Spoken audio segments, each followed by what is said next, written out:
Episode 1! That's my cat. Hi! Welcome to the Mama Bee, where we dive into all things mommyhood, from my favorite products to tips, tricks, and absolute mom fails, like the fact there's a cat tail in my face. Anyway, join me as we dive into what it means to be a mom. To kick off the show, I thought it'd be a great idea to go ahead and relive and talk about what it was like to be pregnant and having a child, because that's what this show's all about, right? So let's dive into it. Being pregnant for me was amazing. I know some women have a really hard time being pregnant. Some women absolutely love being pregnant, and I think I fall somewhere in the middle where I really enjoyed it. I love it. I miss it, but there's some things I really don't miss and I could do without, like the morning sickness. I have a little girl, so they say that your morning sickness will be worse. And hopefully that's the worst it'll ever be. Hopefully number 2 will be a boy and I'll experience that. But yeah, so being pregnant, it was a lot of fun. It was hard. My feet didn't swell. I didn't swell up too bad, but you're nauseous. You can feel somebody kicking you, which is really cool, but also can be annoying if you're trying to sleep. And like most babies, mine was nocturnal, so she kicked me all night long. Yeah, it was, you don't really feel like you're pregnant or any different until you start to show. Like once you get your baby bump, then you're like, oh my gosh, I'm pregnant, and you can start to feel your baby move. That's when you kind of feel like a different person. For me, in the beginning, all I was super tired, like dead tired all day, every day, and then morning sickness, which was the worst, but that was about it. So something that some of my married friends have asked me, and I'm sure people just want to know, is like, how do you make a decision to have a baby? Do you wait till you're married, have a house, whatever? I think that you need to make sure that you have a really good job, stable job, know what your maternity leave would look like, and then also, be financially ready, obviously. I think people more so want to know about like emotionally and like as a couple, how do you decide? And it really depends on you. Even before my husband and I were married, we talked about having kids and when we wanted to have kids. So we got married in October, and the end of October, and we decided that we would start trying in March, like actively, okay, you're ovulating, let's have a baby. But I got pregnant like a month after the wedding. I found out I was pregnant, so that didn't go as planned. And that's just what it's like to be a parent, where you have these certain things lined up or like things in place, and then they don't go as planned, because that's just parenthood. Like you can never predict babies and kids, like what they're gonna do. The meat and potatoes of the decision to have a child, because you can't turn back. And that was like one of those things when I found out I was pregnant. I was like, well, you can't like cancel this. This is not an order from Zulily. Like, oops. We just knew we wanted to be parents. For me, we weighed a lot of factors, like age and everything. When I got pregnant, I was 24, so I had my first child, Mia, at 25. And I felt like I wanted to have my first kid between 25 and 26 years old, so I could have the next one between 28, 29, and then be finished in my early 30s. Because, for one, it is easier to get pregnant the younger you are. It's easier to recover the younger you are. The better your eggs are, the younger you are. Less chance of having any abnormalities or problems like that. But then also, and this is a little heavy, I wanted my kids to have me in their lives for as long as possible. Meaning, like, if I waited till I'm 35 or 40, realistically speaking, by the time my kid's 20, I'm like 60. And, not that you're going to die when you're 60, but I'm just saying I wanted to have a lot of youthful years with my kids. And I wanted them to find comfort and having me as adult children, because as an adult now, my mom is so important to me, and it's comforting. Like, she's in her 40s. It's comforting to me to know, okay, my mom's only in her 40s. God willing, we have a lot of time on this earth together. So I want my kids to kind of have that security blanket. And I wanted my kids to experience their grandparents. I experienced my grandparents. You know, they're still, I mean, they're not gone or anything. They're pretty young. And I appreciate that. So that was a factor. People decide to do the opposite. Some people wait until their 30s because they're really career driven or career focused, or, you know, it's just all about the job and the money and all of that. And that's just not what my focus is. And if that's what you want to do, if you want to be a career woman, or, you know, if you want to just be solely focused on your career, then don't start your family right away. I'll say, since having my little one, I am so focused on my family that I'm trying to like balance into, like, you know, you have to care about your career. When I just really care about making memories and having fun. And I mean, there's no right or wrong way to parent your kid. What really happens to your body when you have a baby or get pregnant? Well, you're gonna get fat. Not, okay, you're gonna get big. It's not necessarily fat. Because like, I was all belly. So hooray, lucky me. Hopefully the second pregnancy it'll be the same. Who knows? But I was all belly. But I gained like 25 pounds. And that's not too much in the grand scheme of how much you can gain while you're pregnant. Like, you can gain 60 pounds while pregnant. You're going to have to lose 60 pounds afterwards, but you know. But that's like the most weight I've ever gained in like a single increment of time. It's like 25 pounds. That's a lot.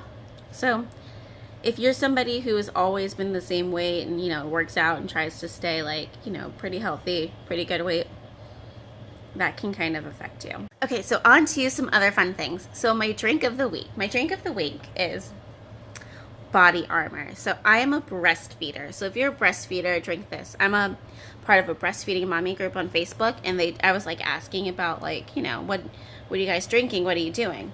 Body Armor. Super hydration. Fruit punch is my favorite flavor because it has electrolytes. It has coconut water. And, you know, it's good. It's natural. It's yummy. Yeah, there's some sugar. Yeah, it's probably not vegan. I don't know anything about being vegan or things like that. But, you know, it's pretty low calorie. And actually, it's only 70 calories, which is like it's like 10 pieces of gum or something like that. I don't know. Yeah, and it's a good way to stay hydrated. If you're drinking one of those or Gatorade, I try to drink 2 Body Armors a day. To balance out my coffee intake, I drink like 1 to 2 cups of coffee a day, which isn't too much, but I gotta survive somehow. My mommy fail of the week. So my mommy fail of the week, which is a whole thing. So I don't really have, well, I kind of have 2 I'm going to mention. The first is I have a little girl. Her name is Mia Rose, okay? She is a mixed baby. Her daddy is white. Okay, so my baby is a little mixed baby. So, not that has to do with my fail, but just thought I'd throw that out there. Mia Rose is wearing a pink outfit. She's in a stroller that is black and pink.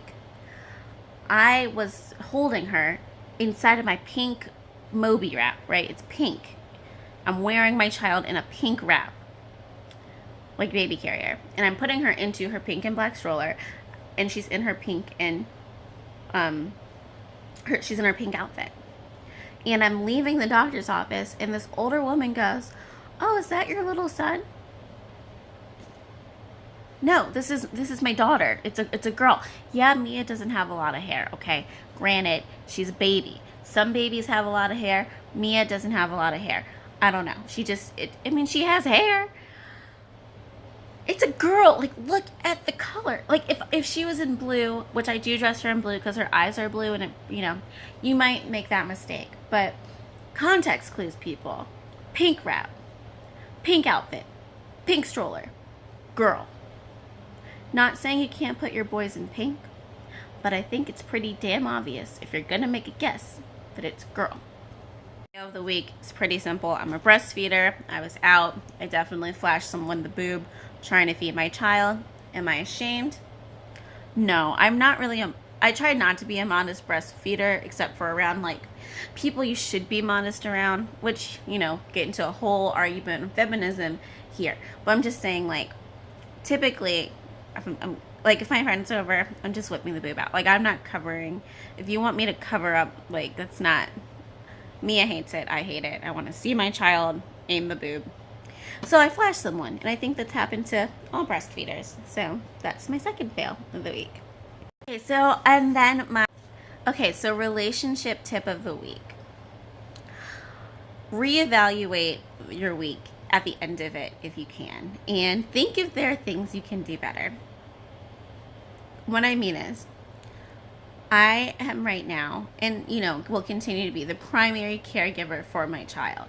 I am the one who's going to wake up every night in the middle of the night to change her, to feed her, and if she's not sleeping during the day, I'm the one dealing with it. Which means when my dearest husband comes home from work, I might not always be the nicest. And I kind of had a conversation with him about it this week. Like, look, I'm sorry. I was really tired. I shouldn't have snapped at you about the dishes and how you should have done the dishes.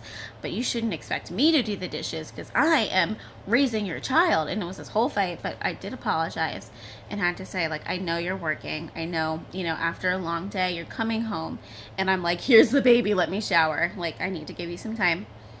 So if you have a child, baby, older kid, life gets crazy, schedules get hectic, you get tired, and sometimes you snap at your spouse. And I love him dearly. It's just, that happens. So reevaluate, apologize when you need to. I'm not above apologizing. No one should be. Okay, so this is episode 1. So my mommy product of the week is kind of a cop-out because I didn't really think about it, but it's sitting next to me. Philips Advent pacifiers. My child's a breastfeeder. I didn't introduce the pacifier to her till she was 2 months old. Now she takes it. She can alternate between boob, bottle, and pacifier flawlessly. But if we go out, this is one way to keep her quiet because, as you know, babies cry. Pacifier. And I'll say that if you are breastfeeding, don't be afraid to use a pacifier. Don't introduce it too soon. You don't have to wait until they're 2 months. I didn't even introduce the bottle until she was 10 weeks old because I was like, and I'm a working mama, so like she's gonna have to take her bottle. But I did it. So this has been episode 1 of the Mama Bee. Let me tell you, the reason why I was able to get through this episode flawlessly, sleeping baby. It's a miracle. I fed her, she went down, and I was able to chat with y'all. Don't forget to subscribe, like. You can follow me on Instagram at the Mama Bee and on Twitter at Brit_Stewart. Links in the bio. Look down below. All that good stuff. Until next week, stay fierce. Okay, the worst mommy moments of this week. All right. Pumping and spilling breast milk. Leaving it at that. Side note, if your kids are 18 or in their teenagers or adults or they're kids, they're not on your boob anymore, they're not babies, that doesn't mean I won't be talking about stuff that pertains to them. It's just my world right now is consumed with baby because I have a 3-month-old. She'll be 3 months in like 2 days. So I have a 3-month-old. But yeah, we'll talk about tons of stuff. Don't worry. And also, if you're not a breastfeeder, do you, boo. Do however you survive. I just choose to breastfeed, so I'll be mentioning little tips about it throughout the show. But that's all.